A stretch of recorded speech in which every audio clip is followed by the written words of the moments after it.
Hey everyone, welcome back to the channel. Today we are deep diving into what happened at the Imola Grand Prix. I'll be sharing my own opinions on the race, and as I go through the events, please let me know down in the comments what your thoughts were this weekend. We started off the weekend with free practice 1, 2, and 3 with the usual suspects at the top of the grid that include Max Verstappen, the two McLarens, George Russell, and occasionally Charles Leclerc and Carlos Sainz.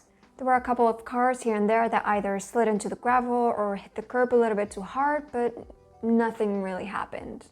Except for that one moment where Pierre Gasly hit a rabbit on the track, but that was more of a tragic event rather than an exciting one. But we move on to the qualifying session, and there is a lot to talk about here. Qualifying was nothing short of chaotic. Q1 started with a red flag because Yuki Tsunoda hit the curb in turns 5 and 6 and flipped into the barrier. And thankfully he was okay and he was able to race the next day. Now usually when a driver is unable to set a lap time during qualifying, they're actually not allowed to participate in the race, but the stewards released a document stating that they were giving Yuki permission to race on Sunday. And Q1 ended the way it started with a red flag caused by Franco Colapinto in his dramatic debut at Alpine. Franco Colapinto crashed into the wall in the Tamburello section by trying to push the car a bit too far, even though he had already qualified for Q2. Not only did Franco crash in his debut with Alpine, but right after Yuki Tsunoda's red flag was lifted, Franco went into the fast lane of the pit lane before the qualifying time had renewed. Now this was actually due to a miscommunication with his engineer, but he did get a 1 grid penalty for the next day. Now this crash obviously left a very sour taste to his debut in Alpine, but Franco was actually doing quite a good job during the practice sessions, and he did pretty well during the race as well, where he left only 2 to 4 tenths of a difference between him and Pierre Gasly, which is exactly what Alpine was asking him to do. What really hit me about these two crashes during qualifying was the eerie similarities that they had to the 1994 race in the San Marino Grand Prix. Because Yuki Tsunoda crashed at the Villeneuve, which is the exact place where Ratzenberg crashed in 1994, and Franco Colapinto crashed at the Tamburello section, which is where Senna crashed in 1994 as well. Obviously, unlike in 94, Franco and Yuki were both able to get out of the car without a problem and race the next day. And I think this shows how far Formula 1 and motorsports in general have come in regards to driver safety, especially when it comes to modifying the tracks like the Tamburello section, as well as modifying the cars when it comes to creating the halo. But this is not where the drama from the first session of qualifying ended, because Oliver Behrman's time-lap got deleted after the red flag. He was doing a great job during qualifying, making a lap fast enough that would put him in P10 and bringing him into Q2. However, when a red flag comes up, all the time-laps get deleted, and he was one of the unfortunate ones. Now there's a little bit of controversy regarding this topic because the red flag came out just as Oliver was crossing the finish line, and there's a lot of doubt on whether he crossed the finish line right before or right after, but there's like less than a second difference between the red flag coming up and Oliver Behrman crossing the line. And Oliver actually stayed in his car until Q2 started just in case he was given his lap back. But they didn't, so Bortoleto made it through to Q2. The second qualifying session ended with Carlos Sainz in a Williams at the top of the grid and both Ferraris getting eliminated by Aston Martins.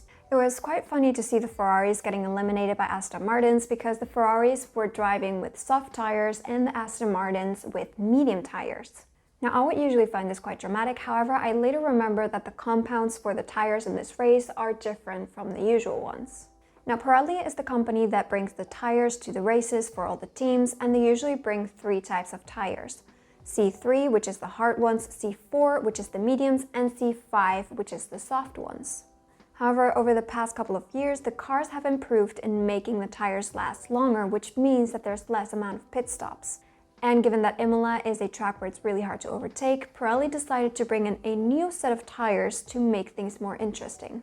So C4, which is usually the medium tires, became the hard ones, C5, which is usually soft, became the mediums, and they brought in a new compound, which is C6, and they are the soft ones.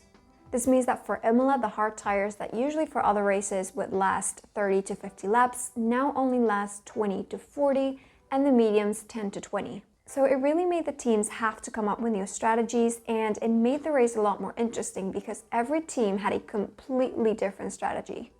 But these strategies didn't always work out. There was a point in the race where Charles Leclerc said that he wasn't even sure he was going to make it to the end of the race in the tires, and Ferrari didn't have any spare ones. Now, these C6 tires were actually supposed to make the cars a lot quicker, but they didn't really work out that well. James Vowles actually said in an interview that they were barely able to make it last one lap. But I do appreciate that they're trying to make the race more interesting, and they're bringing a bit of variety to force the teams to pit stop, because it makes the race a bit more interesting in tracks where you can overtake, like Imola.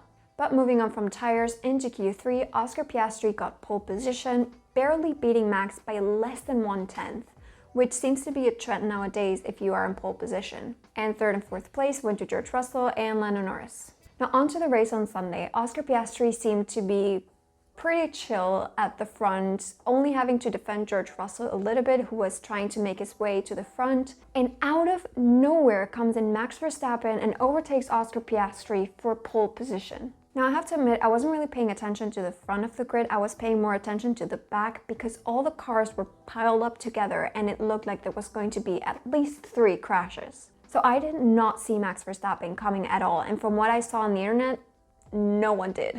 A little bit further into the race, in lap 13, Oscar Piastri has to go into the pit stop and McLaren struggles quite a bit to remove that tire. But now Oscar out of the pits, he had to try and overtake quite a few cars to make it back to the front, and that was not an easy task. He was losing so much time trying to overtake all the drivers to make it back into the front. I think he lost like at least 1 second with each overtake. Meanwhile, Max was at the front, making his gap between second and third position wider and wider and wider. Now, Oscar wasn't the only one who was struggling. There were quite a few cars who were trying to make their tires last as long as possible, but it was hard. Until we got an engine failure from Ocon in lap 29, and all the cars that hadn't pitted yet were able to go into the pit stop. This was definitely not McLaren's race, because the virtual safety car came out as soon as Lando Norris made it out of the pit stop. And the 2 main drivers that benefited from this were Max Verstappen and Alex Albon, who somehow had made it to the front of the pack. Now, I really did think that Alex Albon would be able to hold on to that podium until the end of the race, but we did get another yellow flag, this time from Kimi Antonelli in lap 46. And this time, we had a full safety car. This safety car lasted quite a bit, to the point where we only had less than 10 laps left on the race when it left. Now, after the safety car, Lando Norris was stuck behind Oscar Piastri, who was on older tires and couldn't really catch up to Max. Lando had the pace to maybe overtake Max Verstappen, however, by the time he overtook Oscar, it was already too late.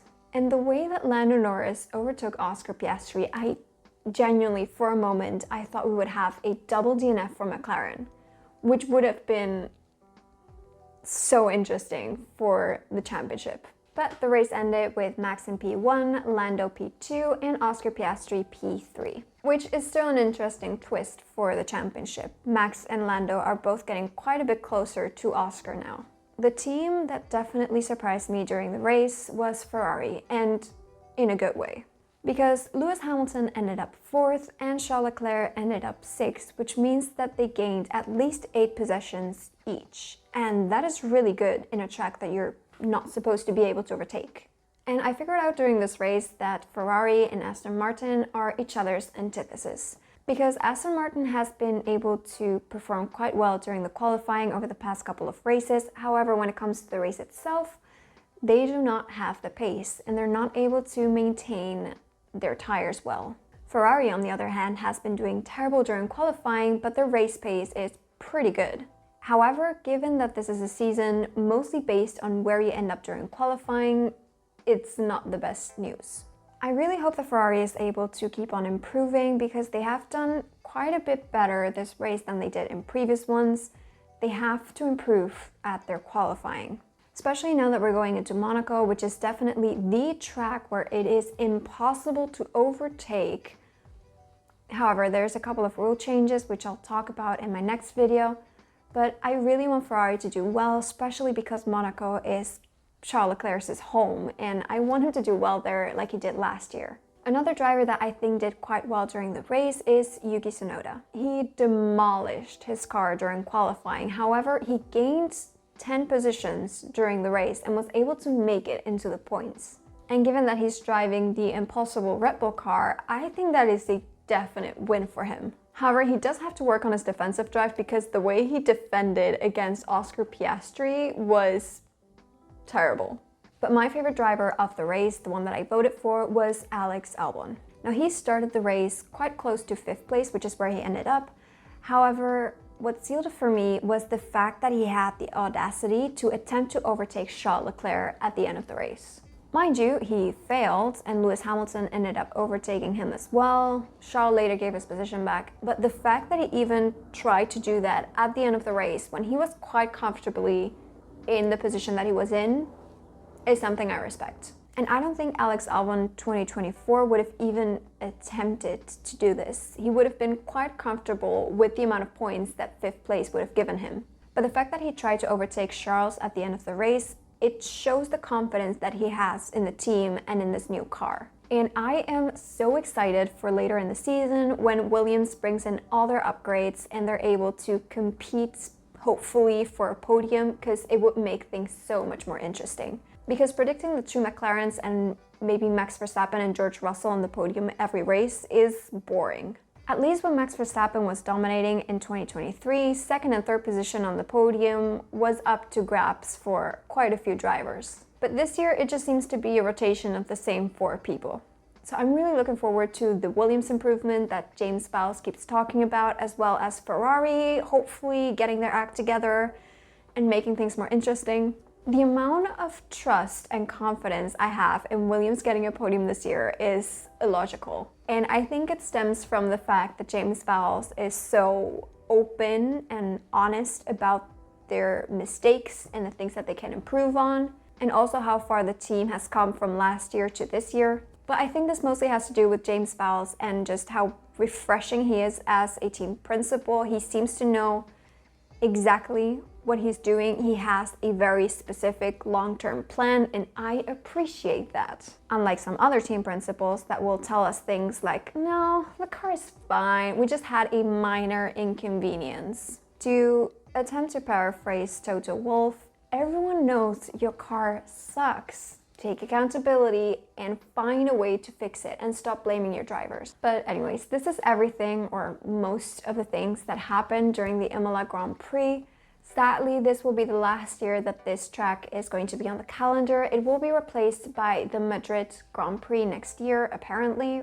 I was really surprised by this race, and in a really good way. I was expecting a snooze fest, to be honest. I was expecting the same grid order from the start of the race to be the same grid order at the end of the race, but that's not what happened.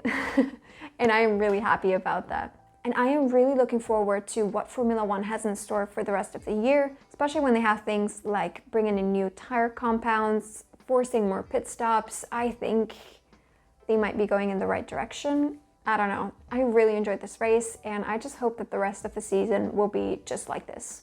But let me know down in the comments what your opinions on this race were. Did you enjoy it? Did you not? Who did you vote for as your favorite driver? Let me know everything. Make sure to like this video, subscribe to the channel, and check out my Instagram to see what is happening during the races.